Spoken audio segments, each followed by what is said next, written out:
Shalom, selamat pagi saudara yang dikasihi Tuhan. Selamat memasuki hari yang baru di awal minggu ini.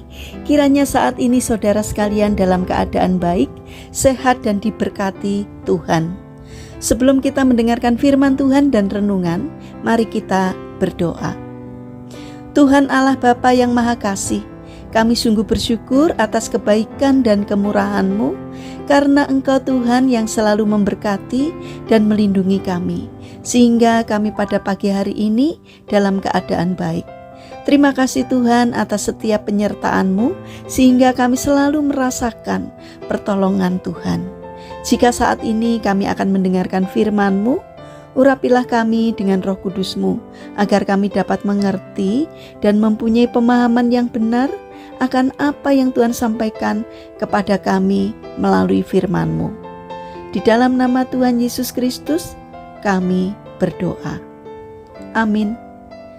Saudara yang dikasihi Tuhan, tema renungan pada pagi hari ini adalah buang isi tasmu.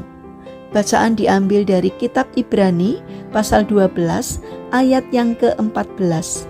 Demikian sabda Tuhan. Berusahalah hidup damai dengan semua orang, dan kejarlah kekudusan, sebab tanpa kekudusan tidak seorang pun akan melihat Tuhan. Saudara yang dikasihi Tuhan, ada seseorang yang tidak suka ganti-ganti tas. Kalau sudah nyaman dengan satu tas, ia pasti akan menggunakan tas itu setiap hari selama berbulan-bulan. Suatu hari ia merasakan tas ransel yang ia kenakan terasa begitu berat, hingga ia heran dan bertanya-tanya pada dirinya sendiri. Seingatnya tidak banyak barang yang ia bawa. Karena penasaran dengan beban berat itu, ia akhirnya membongkar tas tersebut. Bagian demi bagian ia periksa, dan ternyata ada banyak kertas bekas, tisu, bungkus permen, dan barang-barang yang sebenarnya tidak perlu dia bawa. Saudara yang terkasih, seperti halnya sampah-sampah dan barang-barang yang tidak perlu dibawa dalam tas, terkadang kita pun berlaku demikian dengan pikiran kita sendiri.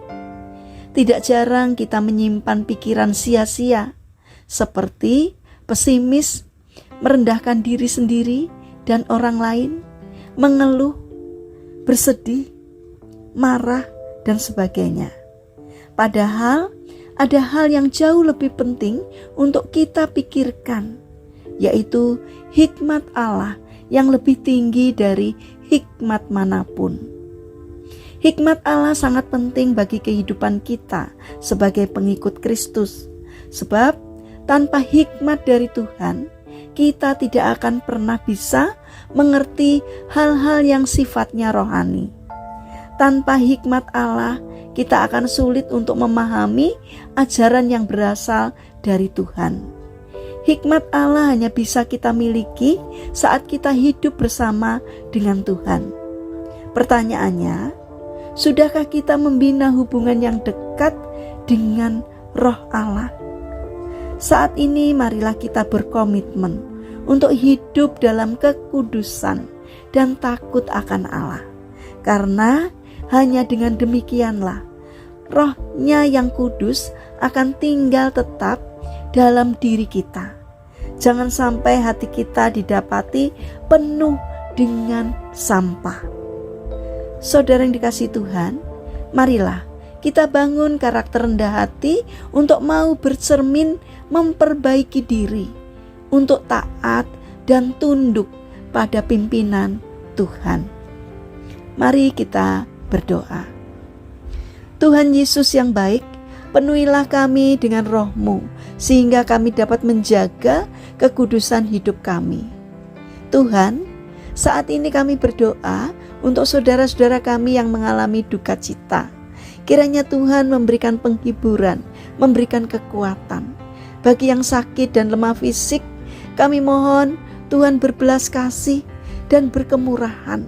Kiranya Tuhan memberkati setiap upaya yang dilakukan, sehingga Tuhan berkenan untuk menjamah dan menyembuhkannya.